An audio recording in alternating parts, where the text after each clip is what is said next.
Have you ever felt like you're constantly hitting dead ends when you're trying to navigate a big organization? Oh, yeah. Like a bank, maybe, Yeah. or a university, or this is our focus today, a Mhm. healthcare facility. Mhm. You talk to one department, then you get shuffled over to another, and it just feels like nobody has the whole picture of your situation. It's incredibly It frustrating. really is, right? Especially when as the customer or the client, you're just trying to get something sorted. Absolutely.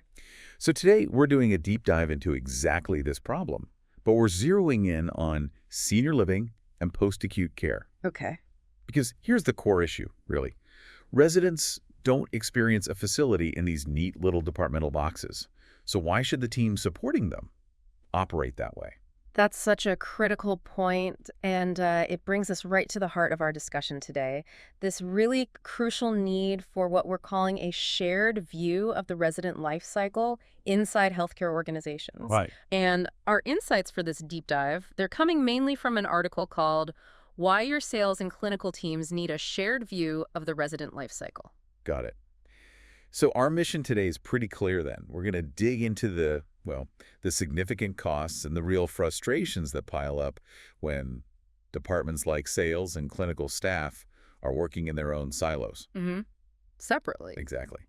Then we want to uncover the tangible benefits, the actual results you get from adopting a unified perspective on that whole resident journey, From start to finish. from the first call all the way through care and beyond. And we'll wrap up with some, practical steps an organization could actually take to get there. Good. So by the end of this, you'll hopefully have a shortcut to being really well informed on this critical challenge. It touches operations, it touches care quality, and maybe hear some surprising facts and results too. And just to clarify, when we say resident life cycle, we're talking about more than just like a medical timeline. Right, not just charts and diagnoses. No, exactly. It's thinking holistically.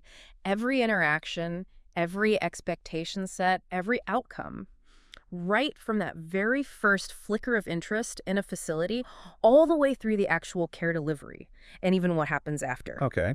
And the article really emphasizes that when you have these fragmented systems, you get real pain points. Mm-hmm. Things like gaps in communication, Yeah. redundant work asking for the same info over and over. Well, that drives people crazy. Totally. Slower admissions processes, which is stressful for everyone, poor experiences for the patient and their family, and even sometimes higher readmission rates back to the hospital. Wow. And for the organization itself, well, that translates directly into lost revenue, lower satisfaction scores hitting the bottom line, and just, major operational inefficiencies. It really snowballs. That's a lot of friction points. And, Yeah. and it impacts both the quality of care and the organization's health, financially speaking. Exactly. When you think about that whole life cycle, it really does touch so many different teams, doesn't it? I mean, that first Right. phone call, Mhm. through the assessment, the admission, the day-to-day care, maybe even discharge planning.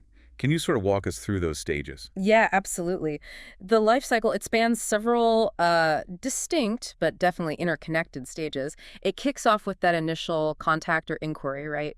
A lead comes in, the sales team starts, nurturing that relationship with the family. Okay, the sales side first. Then you shift into assessment and admission. That's where the clinical folks step in, evaluate if the person's eligible, and all the paperwork, the authorizations, that whole process begins. Right, the clinical gatekeeping almost. Sort of. After that, you've got the onboarding and orientation phase. Hmm. This is all about getting the residents settled smoothly, transitioning them into the facility, kicking off their personalized care plans. And that's really just getting them in the door, isn't it? Then the real work, the core part, begins. That's right. Then comes daily care delivery. That's the ongoing clinical treatment, the monitoring, activities, engagement, plus that constant communication loop with the family. Which is crucial. Hugely important. And it doesn't stop there. It continues into discharge planning or maybe transitioning to long-term stay. That involves careful planning if they're going home or maybe moving to another level of care, often needing a lot of coordination and follow-up. Okay. And finally, there's even post-discharge engagement. Things like tracking outcomes, maybe re-engagement if needed down the line, sending out surveys to check on long-term well-being. So it's really comprehensive. It is. And the challenge, the real problem, pops up because each of these stages, different teams, different people involved, and if there isn't that single source of truth, like a shared view, Yeah. all those efforts just get incredibly fragmented. It's like, everyone's holding one piece of a jigsaw puzzle, but nobody's actually seen the picture on the box lid. I can almost picture that frustration you mentioned earlier, trying to get Department A to talk to Department B. Exactly. So with that life cycle mapped out, it's much clearer where things can break down if those teams aren't connected. What really stands out from the sources, or your experience, as the biggest day-to-day frustrations that families and staff face? Well, it's often the seemingly small things that just snowball, For instance, families getting asked for the same information over and over again by different people. Ugh, yes. Duplicate requests. Right off the bat. Or maybe the clinical staff gets file information, but it's incomplete. So then critical assessments get delayed while they chase down the missing pieces. Which delays care, potentially. It absolutely can. Beyond that, maybe the admissions team doesn't even have visibility into when a current resident might be ready for discharge or perhaps ready for re-engagement later, so they miss opportunities for follow-ups or offering additional support. And then from a business strategy angle, sales can't really measure how effective their outreach campaigns are based on actual patient outcomes because that feedback loop just isn't there. So they don't know if certain referral sources lead to better results or not. Precisely. These breakdowns, they don't just waste time. They seriously erode trust and just frustrate everyone involved. The family member making the initial call, the caregiver trying to provide good daily support. Everyone feels it. That sounds like a perfect storm for, wasted time, unhappy residents and families, and definitely stressed out staff. It really is. So, okay, these frustrations sound deep and impactful. What approaches are actually working to fix this? How does this shared view concept specifically tackle these problems? Well, the core idea, the solution, really lies in giving all the stakeholders, whether that's admissions, clinical, case management, even finance sometimes, giving them real-time comprehensive access to the residents' data and their current status. Okay, one central place. Basically, yes. And what's really powerful is the immediate effect this has on the residents' experience right from the start. You get much stronger first impressions because the sales team can pass on rich context. Like what kind of context? Things like specific family concerns they discussed, maybe the residents' personal goals, even just communication preferences, how they like to be updated. Passing that directly to the care staff makes residents feel incredibly heard and valued from day one. So it personalizes that handoff. Exactly. It's about personalizing the welcome, not just processing an admission. And I've got to imagine that just smooths out the whole process too. Faster admissions, less back and forth for everybody involved. Precisely. That's a huge one. Clinicians can access that intake data instantly. Think about how much time that saves them from chasing down paperwork or digging through long email chains. Yeah, massive time sink. Right. And that directly leads to faster, much smoother admissions. But beyond just speed, the clinical teams get to see the full picture. The marketing notes, the social history, the stated goals of care. The why behind the admission. Exactly, which lets them do truly holistic, person-centered treatment planning. So this isn't just about being efficient. It's really about delivering genuinely personalized, coordinated care from the get-go. So not just getting people in the door quicker, but making sure the care they receive once they are there is better informed, more tailored. What about ongoing management and maybe the bigger picture strategic side of things? Does the shared view help there too? Oh, absolutely. That's where it keeps paying off. Both teams, sales, and clinical know exactly where that resident is in their journey at any given moment. Are they pending admission, actively under treatment, getting ready for discharge? No surprises. Hopefully, far fewer surprises, yes. No last-minute scrambles or missed opportunities because someone didn't know something was happening. And more broadly, looking strategically, this provides crucial marketing intelligence. How so? Well, the sales and marketing teams can actually start to track how certain campaigns or referral sources correlate with better care outcomes down the line. Connecting the dots. Exactly. Which then helps them make smarter investment decisions about where to focus their efforts, maybe helps optimize those referral partnerships. It creates that feedback loop that informs future strategy based on real results. Okay, that's a whole raft of benefits. But, for an executive listening to this, the big question probably is, how do you actually build this shared view? It sounds great, but also it could be a massive disruptive project. Does it mean a huge tech overhaul? That's a really critical question. Are there hidden pitfalls or barriers the sources mention? Yeah, it's absolutely critical. And the article is actually quite clear that you don't necessarily need some massive complex tech overhaul, especially not to get started. Oh, okay. The practical steps really begin more with culture and workflows, and then you layer in the right technology to support it. Honestly, one of the biggest challenges often isn't the tech itself. What is it then? It's the deeply ingrained departmental loyalties, or sometimes just fear of change. Making this shift can feel like an existential threat to how some teams have always operated. Right, the this is how we've always done it mentality. Exactly. So addressing that culture piece is absolutely key. First step, executives need to get aligned on shared goals. Really define what success looks like across all the teams involved. Is the top priority faster move-ins, higher family satisfaction, reducing hospital readmissions?